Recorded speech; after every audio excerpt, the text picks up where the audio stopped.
தோழர் வெண்மணி அவர்கள் நடத்துகிற இந்த மாநாடு அரசியல் மாநாடு.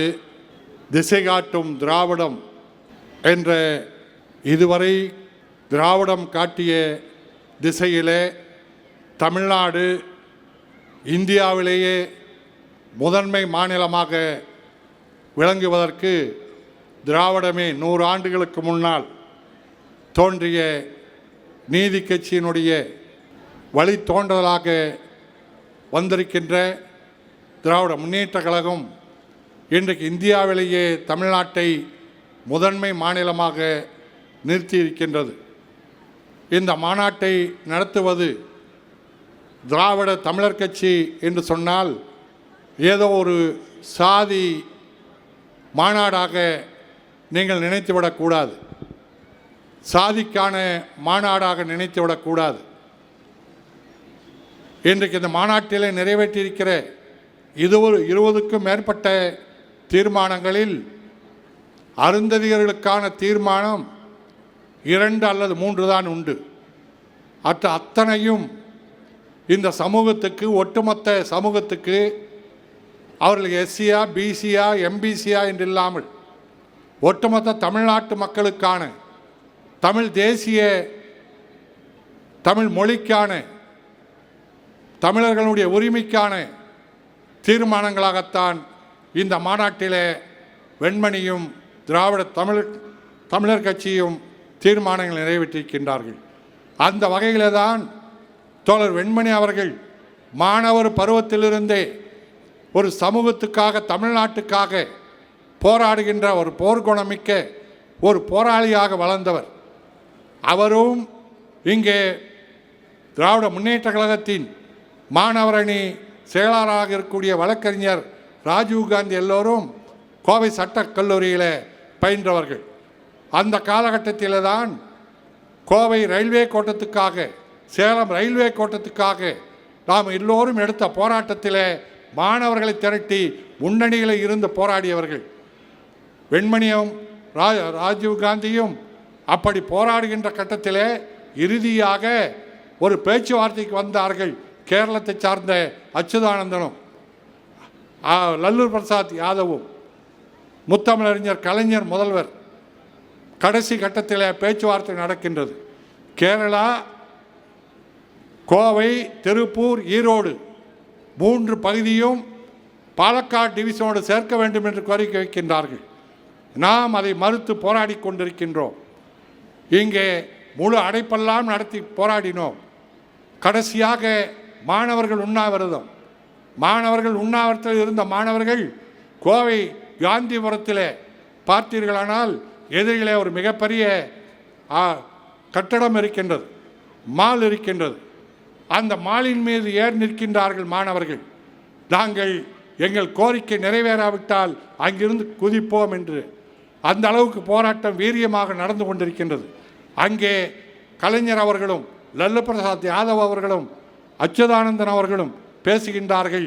இறுதியாக பேச்சுவார்த்தை ஒரு முடிவுக்கு வருகின்றது. நான் அன்றைய காலகட்டத்தில் இந்த போராட்டத்தை முன்னெடுத்து நடத்தி கொண்டிருந்த காரணத்தால் அன்றைய அமைச்சர் சேலம் வீரபாண்டி ஆறுமுகம் அவர்கள் என்னிடத்தில் தொலைபேசியில் தொடர்பு கொள்கின்றார். தலைவர் உங்களோடு பேச சொன்னார். இப்போது பேச்சுவார்த்தை இறுதி கட்டத்துக்கு வந்துவிட்டது. கேரள அரசாங்கம், அச்சுதானந்தன் அவர்கள் முழுமையாக எங்களுக்கு ஏதாவது ஒரு பகுதி தர வேண்டும் என்று கோருகின்றார். அதனால் கிணத்துக்கடவிலிருந்து பொள்ளாச்சியை கேரள பாலக்காடோடு இணைத்து விடலாம் என்று கேட்கின்றார்கள். முதல்வர் உங்களோடு பேச சொன்னார், மாணவரிடத்தில் கேட்க சொன்னார்.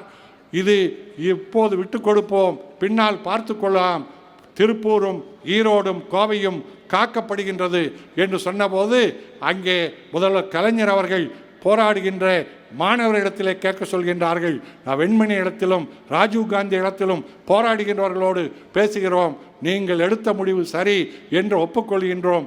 அவர்கள் அந்த முடிவுக்கு வருகின்றார்கள். அப்படி தொடர்ச்சியாக எல்லா போராட்டங்களையும் கோவை நலனுக்காக, 7 தமிழர்கள் விடுதலைக்காக போராடுகின்ற போது முன்னணியில் இருந்து போராடியவர் தோழர் வெண்மணி அவர்கள். அப்படி தமிழ்நாடு தமிழர்கள் என்பதற்கான இயக்கமாகத்தான் இன்றைக்கு திராவிட தமிழர் கட்சி இருக்கின்றது, ஒரு சமூகத்துக்கான இயக்கமாக அல்ல. ஆனால் அதே நேரத்தில் அம்பேத்கர் சொன்னாரே, அடுக்கப்பட்ட மூட்டையில் அடிமூட்டை என்று சொல்கின்ற போது இன்றைக்கு அடுக்கப்பட்ட மூட்டையில் அடிமூட்டையாக இருப்பது அருந்ததி சமூகம். ஆகவே நம் முதல் குரல் அதற்குத்தான் இருக்க வேண்டும்.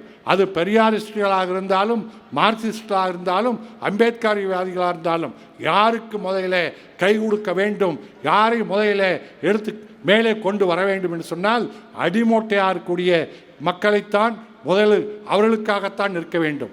அந்த வகையிலே தான் அருந்ததிய மக்களோடு இன்றைக்கு இந்த மாநாட்டை நாம் நடத்தி கொண்டிருக்கின்றோம். பெரும் மதிப்புக்குரிய தோழர்களே, பெரியோர்களே, இன்றைக்கு அடுத்த தேர்தலில் ஏன் திசை காட்டும் திராவிடம் திசை காட்டிய வழியிலே இன்றைக்கு இந்தியாவிலேயே முதன்மையான மாநிலமாக தமிழ்நாடு இருக்கின்றது. கல்வியிலே, எல்லா துறையிலும், தொழில் துறையிலே, பெண்கள் முன்னேற்றத்திலே, எல்லாவற்றிலும் முதன்மையாக இருக்கின்றோம்.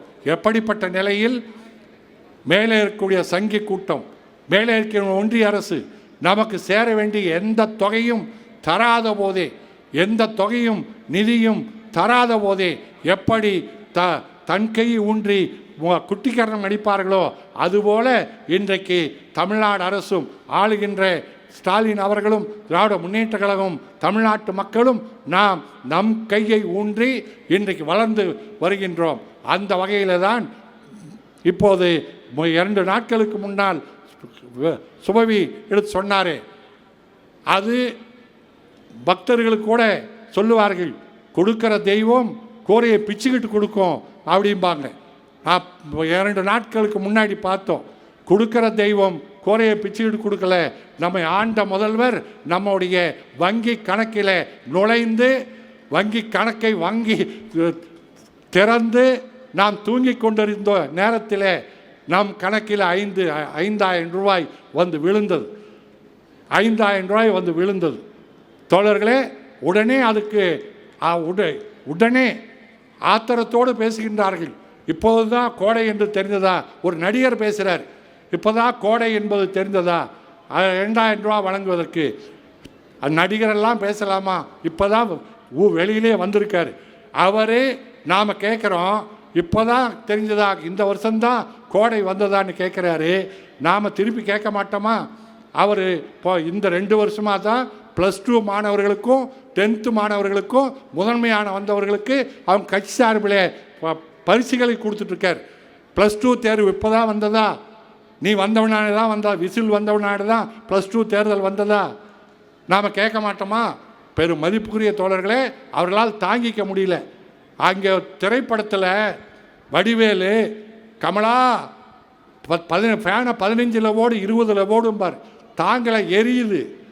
அந்த மாதிரி இப்போது ஒரு காலத்தில் இடஒதுக்கீடு நமக்கு வந்து, இந்த இடஒதுக்கீடால் தான் இன்றைக்கு தமிழ்நாட்டில் 3% மதிப்புக்குரிய ஆறுசாமி கேட்டார். 6% நிச்சயம் நடக்கும். இந்த ஆட்சியை மீண்டும் நீங்கள் வர வைத்தால், அடுத்து மீண்டும் ஸ்டாலின் அவர்கள் வருகிற மே மாதம் முதல்வராக அமர்ந்தால் நிச்சயம் 6% நடைப்பதற்கு வாய்ப்புகள் நிறைய இருக்கின்றது. ஆனால் இந்த இடஒதுக்கீடு முறையே எதிர்த்தாங்க. தகுதி போகுது, திறமை போகுது, இடஒதுக்கீட்டால் என்று எல்லாம் கத்துனான். ஆனால் அவங்களுக்கு 10% கொடுத்தான் பாருங்க. அவங்களுக்கு ஒரு 10% கொடுத்த உடனே பேச்சே இல்லை. இப்போ பேச்சே இல்லை, அதை பற்றி பேசுகிறதே இல்லை. அதே போல தான் இப்போ இலவசங்களால் உடனே இலவசங்கள் வேலை வாய்ப்பு உருவாக்கலாம், இவ்வளோ இந்த பணத்தை வச்சு அதை பண்ணலாம், இதை பண்ணலாம். காரணம், பெரும் மதிப்புக்குரிய தோழர்களே, அவர்களால் தாங்கிக் கொள்ள முடியவில்லை. நல்ல வேலை ஒரு ஆள் இல்லை. போன தேர்தல் அப்போ அந்த ஆள் பேசினான். என்ன பேசினார்? ஸ்டாலினுக்கு கட்டம் சரியில்லைன்னு ஒருத்தர் பேசினார். இப்போ என்னாச்சு? ஆஸ்பத்திரியில் என் கட்டில் சரியில்லை, மாற்றி கொடுன்னு கேட்டு படுத்து கிடக்கிறாரு.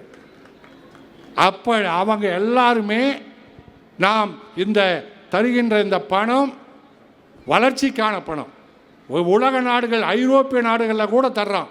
புலம்பெயர்ந்த நாங்கள் விடுதலை புலிகள் அழைத்து அங்கே சுவிட்சர்லாந்து போயிருக்கோம், பிரான்ஸ் போயிருக்கோம், அந்த நாடுகளுக்கெல்லாம் போயிருக்கோம். அங்கே எல்லா நாடுகளிலும் வேலை இல்லாத இளைஞர்களுக்கு, அதுவும் வெளிநாட்டிலிருந்து அகதியாக வரக்கூடிய இளைஞர்களுக்கு 1 லட்ச ரூபா தர்றான்.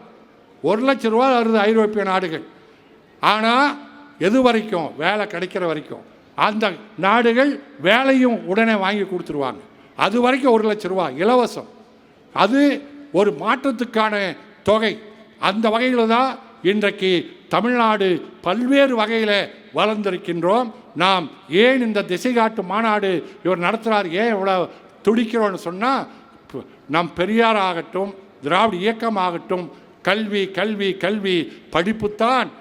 இங்கே மாரி செல்வராஜ் ஒரு படத்தில் சொல்லுவார் பாருங்க, சிதம்பரம் படிடா, அதுதான் உங்கள் இடத்துல எதையும் யாரும் ஒன்று பறிக்க முடியாது, நீ படி, உன் படிப்பைத்தான் யாரும் பறிக்க முடியாது அப்படின்னு சொல்லுவார்ல. அந்த மாதிரி கல்வி கல்வி என்று படிக்க சொன்னாங்க. பெரியார் படிக்க சொன்னார். அப்படி வரும்போது தான் உடனே அருந்ததிய மக்களை பார்த்து என்னென்னலாம் சமூகம் எப்படி வைத்தது, அவங்கள ஏன் தொடர்றதில்லை, ஏன் வீட்டுக்குள்ளே விடுறதில்லை கேட்டால் அவங்க சுத்தபத்தமாக இருக்க மாட்டாங்க, அவங்க குளிக்கிறது இல்லை அப்படின்னாங்க. உடனே பெரியார் கேட்டார், ஏண்டா நீ அவங்கள கொண்டு போய் ஒரு சுடுகாட்டு ஓரமாக குடி வைப்ப, ஊருக்கு வெளியில் குடி வைப்ப, தண்ணி குடிக்கிறவே தண்ணி இருக்காது, குடிக்கிறதுக்கே தண்ணி தரமாட்டேன், குடிக்கவே தண்ணி இல்லாத இடத்துல எப்படா குளிப்பான், எப்படா குளிப்பான் என்று சொல்லி பெரியார் சொன்னார், நீ கோயிலில் மணி அடிக்கிற, நீ அவ்வளோ வசதி இருந்துமே குளிக்கிறது இல்லை, அவங்க எதுவும் இல்லாதவங்க அப்படி குடிக்க முடியும் அப்படின்னு சொல்லிட்டு ஒரு மாநாட்டில், திருப்பூரில் நடந்த மாநாட்டில் அவர் அருந்ததி தூய்மை பணியாளருக்கான மாநாட்டில் பேசுகிறார். நீங்கள் இனி அடுத்த தலைமுறை இந்த இழி தொழிலை செய்யக்கூடாது, அடுத்த தலைமுறைக்கு இந்த தொழிலை விட்டு செல்லாதீர்கள், அவங்கள படிக்க வைங்க, மற்றவர்களைப் போல அவர்கள் மேலே வரட்டும், நீங்கள் அந்த தராதி அந்த தொழிலை செய்யாதீங்க. அப்பாவே ஒரு இளைஞர் எடுத்து கேட்டார், ஐயா நாங்கள் பீ வலிக்கலைன்னா, நாங்கள் டிஷ் எடுக்கலைன்னா ஊர் நாரி போகுமே அப்படின்னு கேட்டார். உடனே அந்த இளைஞர் கேட்டார், பெரியார் உடனே சொன்னார், அதை பற்றி நீ ஏன் கவலைப்படுற, எவன் பேண்டானோ அவன் கவலைப்படட்டும், அதை எப்படி எடுக்கிறதுன்னு, அவன் கவலைப்படட்டும் எப்படி எடுக்கிறதுன்னு, நீயே அதை செய்யற.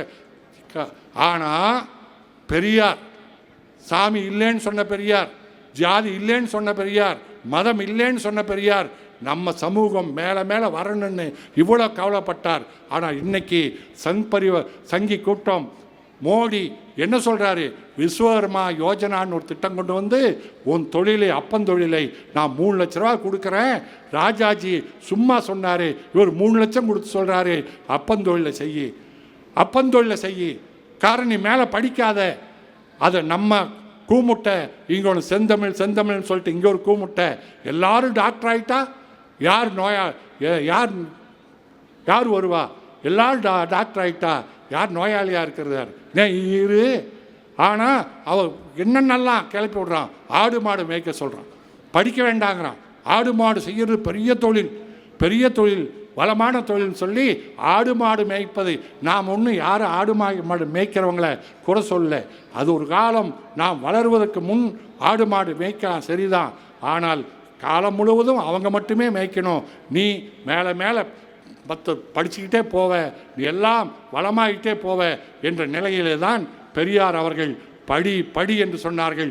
அதைத்தான் சங்கி கூட்டம் இன்றைக்கு மீண்டும் அவர்கள் மட்டும் நாம் ஏமாந்தால், திராவிட இயக்கத்தை நாம் இந்த திராவிட முன்னேற்ற கழகம் இன்றைக்கு இந்த ஆட்சியில் இருக்கின்ற இன்னும் தொடர்ந்து இருக்குமானால், தொடர்ந்து அடுத்தடுத்து வருகின்ற போது நிச்சயம் இப்போவே பார்த்தீங்கன்னா மருத்துவர்கள் பார்த்தீங்கன்னா 3% கொடுத்தவனுடைய பலன் என்ன தெரியுமா, ஏறக்குறைய 10,000க்கு மேற்பட்ட பொறியாளர்கள் அருந்திய சமூகத்திலிருந்து வந்திருக்கின்றார்கள்.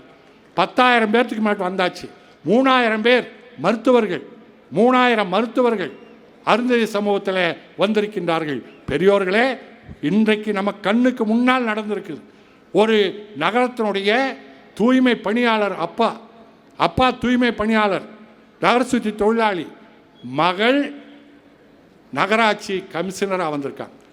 அருந்ததிய மகள், அருந்ததிய பெற்றோருடைய மகள் நகராட்சியினுடைய ஆணையாளராக வந்திருக்கின்றார்கள். இந்த புரட்சியை, இந்த மாற்றத்தை உருவாக்கியது யார்? திராவிடம் காட்டிய திசையிலே வளர்ந்து வந்த முத்தமிழறிஞர் கலைஞர் அவர் வழியிலே இன்றைக்கு ஆண்டு கொண்டிருக்கின்ற மு.க.ஸ்டாலின் அவர்கள் இது தொடர்ந்தால் நிச்சயமாக நாம் அத்தனை பேருமே விடி பெறுவோம் என்று சொல்லி விடைபெறுகின்றேன். நன்றி, வணக்கம்.